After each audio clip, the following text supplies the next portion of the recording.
গত 4-5 দিন আগে সম্ভবত গত বুধবারে ডেনমার্কের কোপেনহেগেনে একটা প্রোগ্রামে এক ভাই প্রশ্ন দেখে বুঝলাম যে নাস্তিক ভাইটা 10-15টা প্রশ্ন করেছেন। এদিকে আমার ফ্লাইটের টাইম কাছায় গেছে, আমি ওই প্রশ্নগুলো টাচই করতে পারি না, খুব দুঃখ রয়ে গেছে আমার মনে। এই সবগুলো প্রশ্নের গোড়া এক জায়গায়, সেটা হলো যে নিজের বিবেক দিয়ে আল্লাহকে বোঝার চেষ্টা করা। আল্লামা ইকবালের নাম আপনারা শুনেছেন, ভারতবর্ষের একজন বড় কবি ছিলেন। আল্লামা ইকবাল বলেছেন, জু সমঝ মে আ গই ও ফির খুদা কিউ কর হুয়া। যাকে আপনার বিবেক দিয়ে ক্যাপচার করে ফেলতে পেরেছেন, আয়ত্ত করে ফেলতে পেরেছেন, সে আবার আল্লাহ হলো কিভাবে? আমাদের কোনো মুসলিম ভাইয়ের মনে প্রশ্ন জাগতে পারে যে অন্য ধর্মাবলম্বীরা আল্লাহর প্রতি ঈমান না আনার কারণে সে জাহান্নামে যাবে কেন? সে তো অনেক ভালো কাজ করেছে। অনেকে প্রশ্ন করে, বিদ্যুৎ যে আবিষ্কার করেছে, তার আবিষ্কৃত বিদ্যুতের লাইট দিয়ে কোরআন পড়ে আপনি জান্নাতে যাবেন, আর সে বেঈমান হওয়ার কারণে জান্নাতে যাবে না, কেমন কথা? অনেকে প্রশ্ন করেন না? অনেকে প্রশ্ন করেন।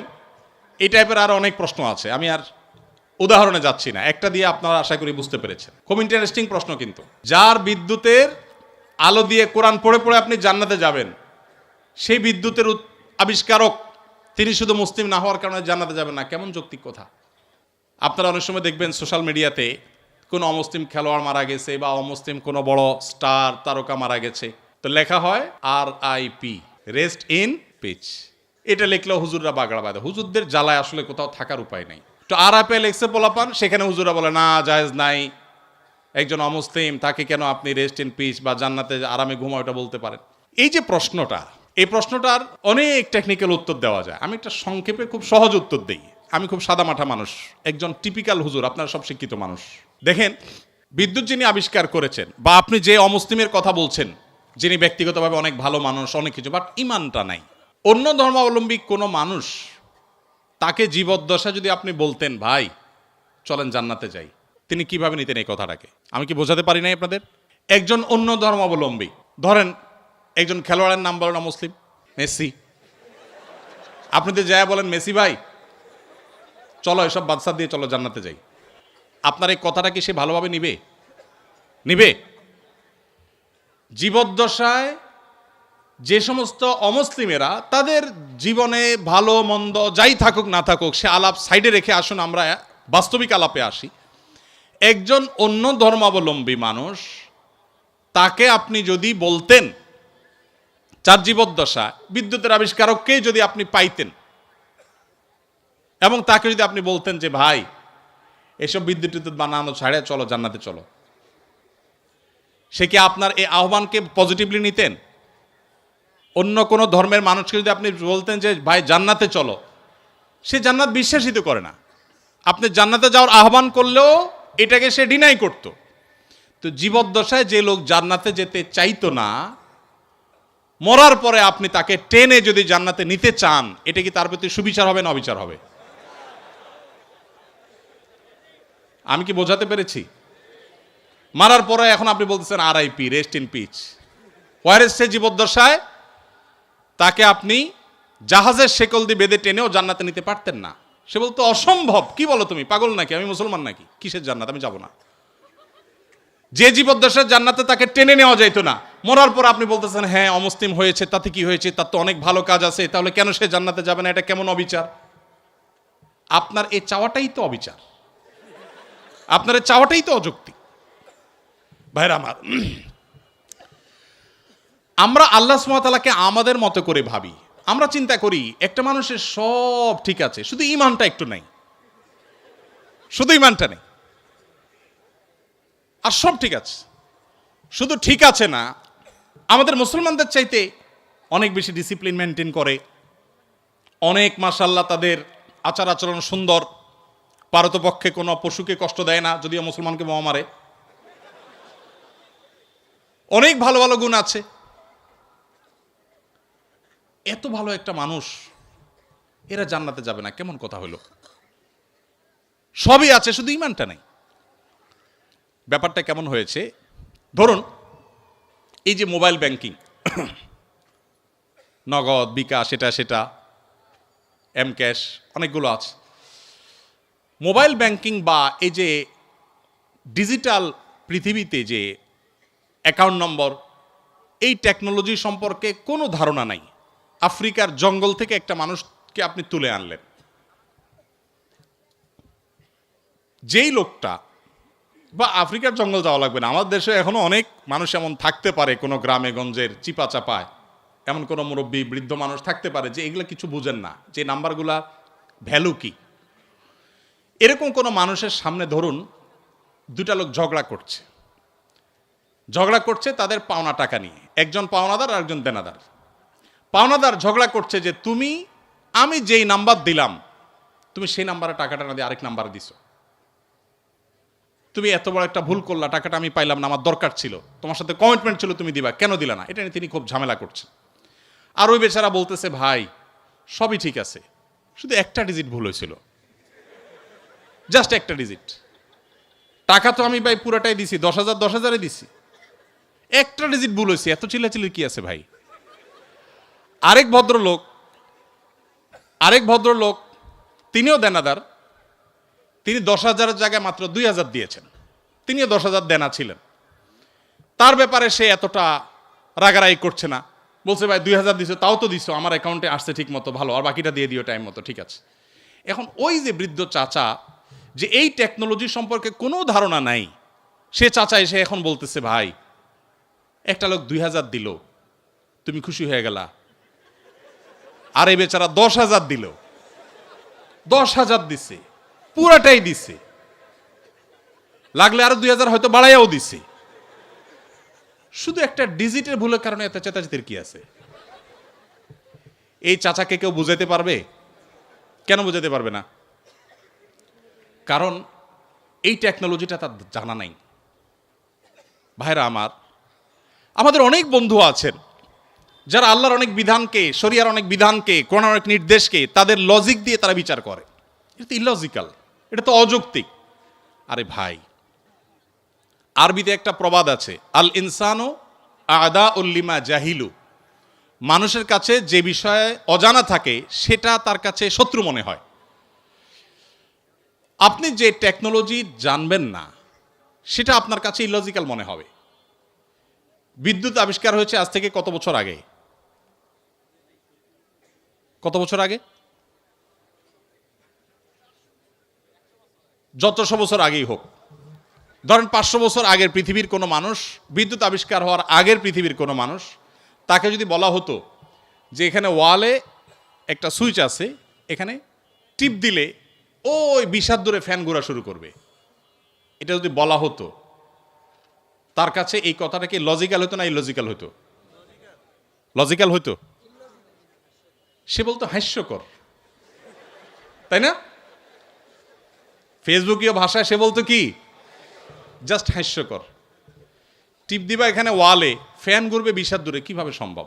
ফালতু কথা, গল্পের আর জায়গা পাও না মিয়া, কারণ সেই টেকনোলজিটা জানা নাই। মানুষের তৈরি টেকনোলজি সম্পর্কে এতটুকু গ্যাপ থাকার কারণে যদি কোনো কিছু তার কাছে ইলজিক্যাল মনে হয়, মানুষের সৃষ্টিকর্তা, মানুষের এই ব্রেইনের সৃষ্টিকর্তা আল্লাহ রাব্বুল আলামিনের কাছে তার কোনো আদেশ, তার কোনো নিষেধ, এটার যৌক্তিকতা বাহ্যিক দৃষ্টিকোণে আমার বুঝে আসছে না, তার টেকনোলজি আমি ধরতে পারছি না। ওই যে একটা ডিজিটে বললে কি হয়েছে, শুধু ইমান নাই তাতে কি হয়েছে, এই টাইপের কথাবার্তা অনেকটা সেরকম শিশুসুলভ কথাবার্তা। আল্লাহ তাআলা আমাদেরকে বুঝার তৌফিক দান করুন। ভাইরা আমার, অনেক কথাই বলা যাবে, সময় অনেক গড়িয়ে গেছে, রাত হয়েছে, আমার করতে হবে। ইমানটা আসলে সারেন্ডার করার নাম, আত্মসমর্পণ করার নাম। মানুষ নিজের বিবেক বুদ্ধি দিয়ে আল্লাহ তাআলাকে জাজ করতে চায়। আমাদের তরুণরা, আপনারা বয়সে বেশিরভাগ এখানে আমাদের টিচারদার যারা আছেন, আমার পিতৃতুল্য, বড় ভাই তুল্য, তারা বাদে বাকি যারা আছেন সবাই স্টুডেন্ট। আপনারা এই বয়সটাতে অনেক হেয়ালিপনা আসে। ওই যে বৃদ্ধ চাচার মতো ডিজিটের হিসাব কষাকষি শুরু হয়, আল্লাহর সাথে পাল্লা দেয়া দেই শুরু হয়। আল্লাহ এটা কেন বললেন, ওইটা কেন বললেন? ভাই, আল্লাহ রাব্বুল আলামিন কেউ যদি অমুসলিমের ঘরে জন্ম নেয়, আল্লাহ তাআলাকে যদি সুস্থ বিবেক বুদ্ধি দিয়ে থাকেন, তিনি অসুস্থ না হন মানসিকভাবে, শুধুমাত্র তার কাছে এই জিজ্ঞাসা থাকবে তার বিবেক তার সৃষ্টিকর্তার পথে তারে পথ নির্দেশ করেছে কি করে নেই। যদি করে থাকে আল্লাহর একত্ববাদের বিশ্বাসটা শুধু থাকে, আর কোনো বিধান আল্লাহর নাও মানে, গতানুগতিকভাবে সে মুসলমান নাও হয়, তার কাছে ইসলামের দাওয়াত যদি না যায়, তাহলে সে ইসলামের সহিত দৃষ্টিকোণ থেকে মুক্তি পেয়ে যাবে আখেরাতে। আল্লাহ তাআলা কারোর প্রতি জুলুম করবেন না, কারোর প্রতি জুলুম করবেন না। এই টাইপের অনেক প্রশ্ন আছে। গত 4-5 দিন আগে, সম্ভবত গত বুধবারে, ডেনমার্কের কোপেনহেগেনে একটা প্রোগ্রামে এক ভাই, প্রশ্ন দেখে বুঝলাম যে নাস্তিক ভাইটা 10-15টা প্রশ্ন করেছেন। এদিকে আমার ফ্লাইটের টাইম কাছায় গেছে, আমি ওই প্রশ্নগুলো টাচই করতে পারি না, খুব দুঃখ রয়ে গেছে আমার মনে। এই সবগুলো প্রশ্নের গোড়া এক জায়গায়, সেটা হলো যে নিজের বিবেক দিয়ে আল্লাহকে বোঝার চেষ্টা করা। আল্লামা ইকবালের নাম আপনারা শুনেছেন, ভারতবর্ষের একজন বড় কবি ছিলেন। আল্লামা ইকবাল বলেছেন, জু সমঝ মে আ গই ও ফির খুদা কিউ কর হুয়া। যাকে আপনার বিবেক দিয়ে ক্যাপচার করে ফেলতে পেরেছেন, আয়ত্ত করে ফেলতে পেরেছেন, সে আবার আল্লাহ হলো কিভাবে? আল্লাহ তো সে অসীম সত্তার নাম, যে অসীম সত্তাকে আপনার আমার বিবেক দিয়ে, আমার বুদ্ধি দিয়ে তার সকল আদেশ নিষেধের, সকল তত্ত্বের যৌক্তিকতা আমরা ধরতে পারবো না। এটাই তো আল্লাহর অসীমত্বের পরিচয়। একজন অধীনস্থ যদি একজন মালিকের সকল কাজের, সকল পলিসির যৌক্তিকতা তার মাথায় না ধরে, হতে পারে না। কোম্পানির মালিক আর কোম্পানির একজন ড্রাইভার। এখানে আমার বড় ভাই ডাক্তার মহিউদ্দিন ভাই আছেন, এত বড় প্রতিষ্ঠানের মালিক, এতগুলো মেডিকেল কলেজ, এতগুলো মানুষ তার কাজ করে। এখন উনি যদি ওনার একজন সাধারণ কর্মচারীকে বলেন এই জিনিসটা অমুক জায়গা দিয়ে আসো, ওইটা অমুক জায়গায় নিয়ে আসো, সে যদি বলে স্যার কেন করব? যদি বলে যে অমুক রেটে দিয়ে আসো, স্যার কেন দিয়ে আসবো? কথায় কথা যদি সে স্যার কেন বলে, তাহলে এই মায়ের খাওয়ার উপযুক্ত হবে কি হবে না? কেন মায়ের খাওয়া উপযুক্ত হবে বলেন তো? আরে মিয়া, আমার সব কেন যদি তুমি বুঝে যাইতা, তাহলে তুমি তো ডাক্তার মহিউদ্দিন হয়ে যেতা, তাহলে তুমি তো আকিজ গ্রুপের চেয়ারম্যান হয়ে যেতা, তাহলে তুমি তো শত শত হাজার হাজার কোটি টাকা বিজনেস করতে পারতা। আমার সব কিছুর যৌক্তিকতা তোমার বুঝে আসবে না। তুমি আমার জায়গায় আসতে বহু সময় লাগবে, আমার এই বয়স পার হয়েছে এগুলো বুঝতে বুঝতে। এটা যদি হয় একজন মানুষের তফাৎ, সেখানে সৃষ্টি হয়ে আল্লাহর সমস্ত আদেশ আমার বুঝতে হবে, আমার বুঝে আসে নাই, তাহলে আমি কেন মানবো? এটা সবচেয়ে হাস্যকর। আল্লাহ তাআলা আমাদেরকে আল্লাহর প্রতি পরিপূর্ণ ঈমান আনার তৌফিক দান করুন। কিয়ামতের আগে এক এক ঝড়ে কত মানুষ বেঈমান হয়ে যাবে, নবী সাল্লাল্লাহু আলাইহি সাল্লাম বলেছেন। ভাইরা আমার, আপনারা দেশের কর্ণধার, আপনারা আমাদের আগামীর ভবিষ্যৎ। আমি আবারও আপনাদেরকে বলবো, প্লিজ, ওয়াজ নির্ভর ধর্ম পালন নয়, কোরআন এবং হাদিস থেকে জ্ঞান অর্জন করুন।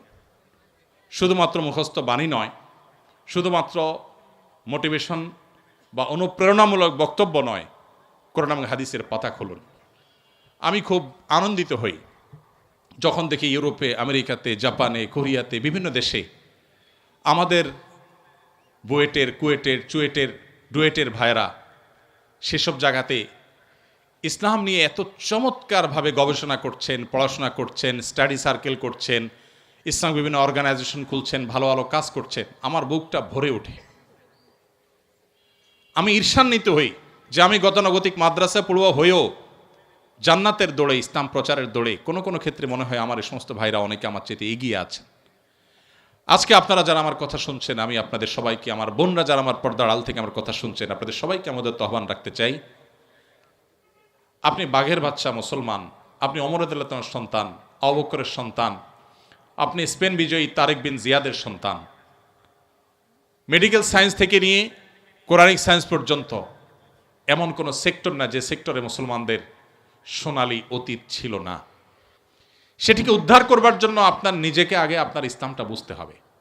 আপনি বুঝে শুনে পড়াশোনা করে মুসলমান হতে হবে। সে চেষ্টাটা আপনারা করবেন, সে আমার আহ্বান রইল। আপনাদের যে সমস্ত প্রশ্নের উত্তর আমি দিতে পারলাম না সময়ের অভাবের কারণে, এই সবগুলো প্রশ্ন আমি নিয়ে যাচ্ছি। আমি কোথাও কোনো প্রশ্ন সাধারণত ফেলি না।